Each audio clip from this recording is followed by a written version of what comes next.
இன்றைக்கி நம்ம சேனலில் மிளகு ரசம் செய்ய போகிறோம். மணக்க மணக்க சுவையான மிளகு ரசம் ரெடி ஆயிடுச்சு. மழைக்காலம் தொடங்கிருச்சு. இது போல் மிளகு ரசம் செஞ்சு சாப்பிடும்போது நம்ம உடலுக்கு ஆரோக்கியமாக இருக்கும். மழை காலத்தில் இருமல், சளி, ஜலதோஷம், தொண்டைச்சளி எதுவாக இருந்தாலும் மிளகு ரசம் செஞ்சு சாப்பிடும்போது அது எல்லாமே சரியாயிடும்.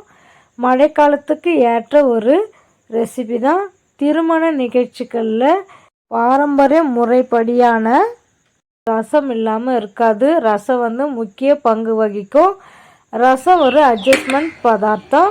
ரசத்தோடு கூட சாம்பாரை மிக்ஸ் பண்ணி சாப்பிடும்போது அவ்வளோ ஒரு சுவையாக இருக்கும்.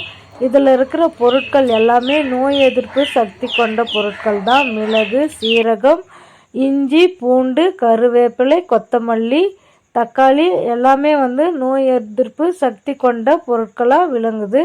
சுவையான மிளகு ரசம் ரெடி ஆகிடுச்சு. வாங்க வீடியோக்குள்ளே போகலாம். எல்லாருக்கும் வணக்கம். இன்றைக்கி நம்ம சேனலில் மிளகு ரசம் செய்ய போகிறோம். அதற்கு ஒரு எலுமிச்சை சைஸ் அளவு புளி எடுத்து ஊற வச்சுருக்கேன். மசாலாவுக்காக ஒரு பச்சை மிளகாய், சிறு துண்டு இஞ்சி கட் பண்ணி வச்சுருக்கேன், ஒரு பூண்டு, ஒரு சிறிய தக்காளி.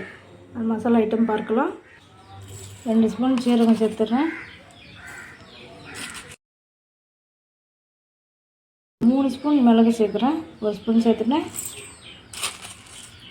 3 ஸ்பூன் மிளகு, பச்சை மிளகாய் சேர்த்துடலாம்.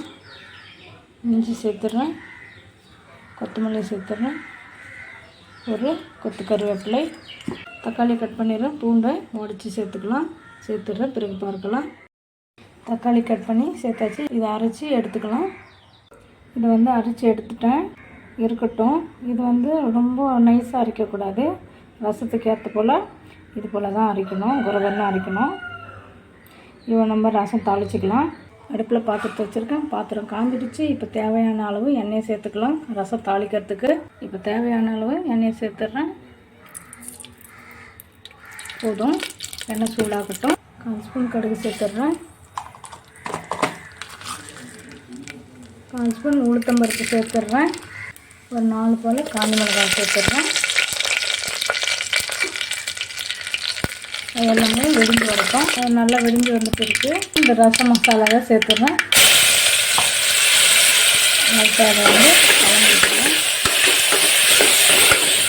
இருக்கட்டும். கொத்து கருவேப்பிலையை சேர்த்துட்றேன்.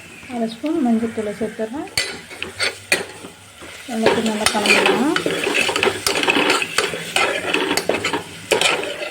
1 ஸ்பூன் பெருங்காய பவுடர் சேர்த்துட்றேன். எல்லாத்தையும் நல்லா கலந்து விட்டுடலாம்.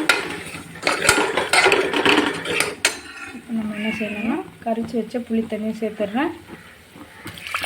தேவையான அளவு நம்ம தண்ணி சேர்த்துக்கலாம். நம்ம உப்பு சேர்த்துட்றேன். பிறகு பார்க்கலாம். தேவையான அளவு தண்ணி சேர்த்துட்டோம். 1 ஸ்பூன் உப்பு சேர்த்துக்கிறேன். நம்ம டேஸ்ட்டுக்கு ஏற்றபடி உப்பு சேர்த்துக்கலாம். ரசம் நல்லா கொதித்து வரட்டும். ரசம் இந்த நுரை கட்டி வரட்டும். அப்போ நம்ம இறக்கிடலாம்.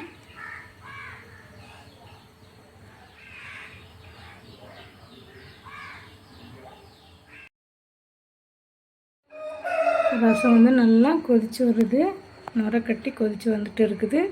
இப்போ நம்ம கொத்தமல்லியை தூவி இறக்கிடலாம். கொத்தமல்லியை இப்போ நான் தூவிடுறேன்.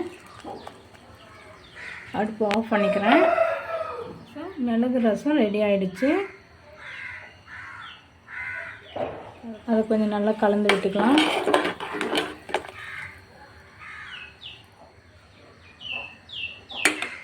சூப்பரான மிளகு ரசம் ரெடி ஆகிடுச்சு.